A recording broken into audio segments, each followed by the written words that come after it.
message for you, John Carmen, the former Atlantic County freeholder. You're going to have to cook your own dinner. Wow. This woman You hear that, guys? You're going to have to cook your own dinner. You challenge that lady and you lose at the poll. Wow. And let's hear it for Ashley Bennett. Man, don't say you can't challenge. Just say you can't lose. So don't go pressing any losing matters. Thank you. And before I start, can I just say, you all are so beautiful. Are there any women here from New Jersey? I know that there's a couple women here from Atlantic County. And obviously, thank you for coming. They obviously on the other side of it. Thank you to the Women's March Alliance for having me on this beautiful Saturday morning. I'm humbled to stand here before you today as freeholder representing Atlantic County, New Jersey. Because just a year ago, I was at work, watching the women's marches online, wishing I could be there, and wondering what more I could do to get involved to make a positive change in my community. I want to thank each and every one of you. It is because you marched that I found the courage to take the first step towards changing my own community. Like many of you, I was disappointed by the results of the presidential election, along with the divisiveness and the demeaning remarks about women seen on the campaign trail. I was saddened to see my own elected official post a meme asking, will the Women's March be over in time for them to cook dinner? I don't know about you, but I don't see anything funny about people standing together for equal representation, equal citizenship, equal pay, and equal respect.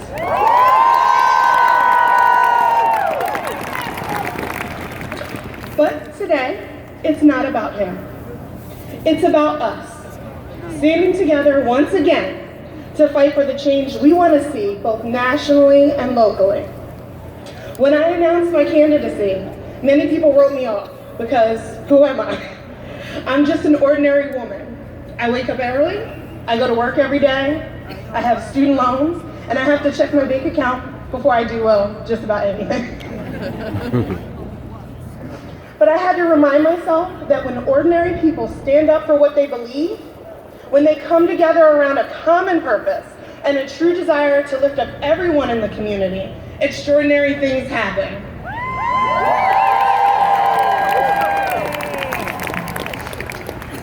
And if I'm honest with you, I was afraid. I was politics, squeezing in campaign conference calls during my lunch break, balancing local events with my work and grad school schedule.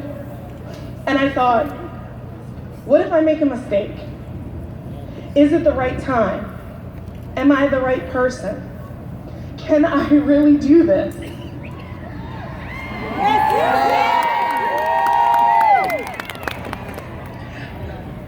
But I realized that if you wait until you feel ready, you might never take action. Can live with dignity without dignified wages. She is on the front lines fighting for $15 an hour. To quote her, $15 an hour is not a final goal nor a ceiling, but it is a start to addressing the plague of income equality in the United States, where over 10 million people fall into the category of working poor. She is the executive director of the Workmen's Circle. Please give it up for Powerhouse Ann Toback.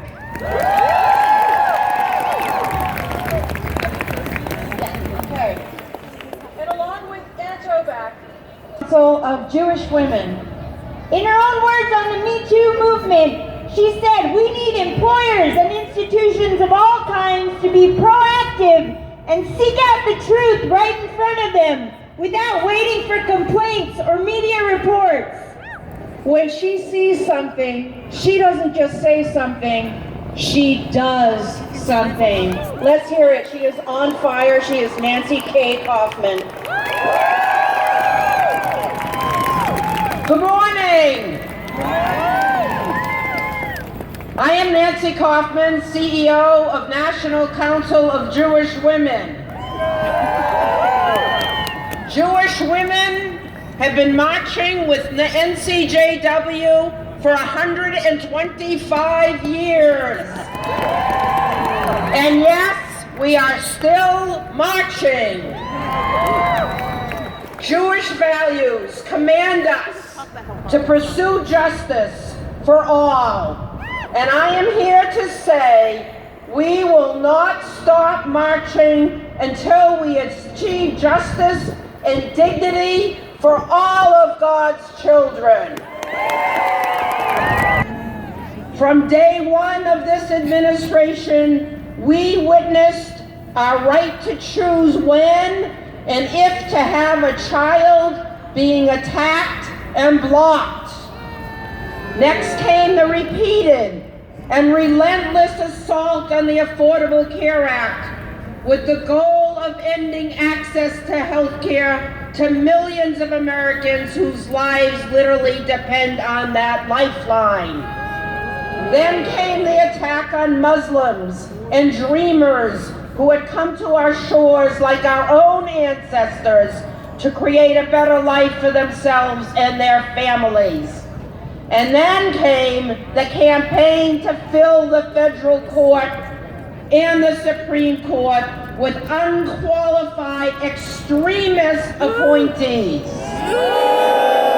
And then last night, we witnessed yet again a Republican Congress who cannot perform their most basic function of funding our government. Why?